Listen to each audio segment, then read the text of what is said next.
Was ist eine Situationship? Also Situation, Beziehung. Wenn du mit jemandem zusammen im gleichen Bus hockst zum Beispiel, dann hast du aus diesem Grund eine Beziehung zu dem aufgebaut, weil du vielleicht in der gleichen Situation bist, weil So du mit dem im Bus fährst oder weil du mit dem im Geschäft bist. Immer der gleiche Bus, immer die gleiche Zeit, immer die gleichen Gesichter. Genau. Ja, ich denke, es ist wegen dem. Ship.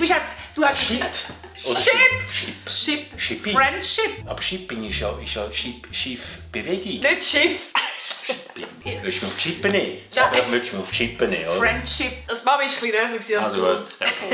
Situationship ist ganz simpel eine Beziehung, die nicht definiert ist. Im Sinne von, vielleicht sexuell, aber du bist nicht zusammen. Aber du hast Doch, eine Beziehung. Situationship anstatt Relationship. Du redest einfach... Es ist nicht eine Relationship, es ist nicht eine Friendship, es ist etwas dazwischen. Das ist eure Generation, die ja nichts definieren Null will, die ja Verantwortung. keine Verantwortung übernehmen.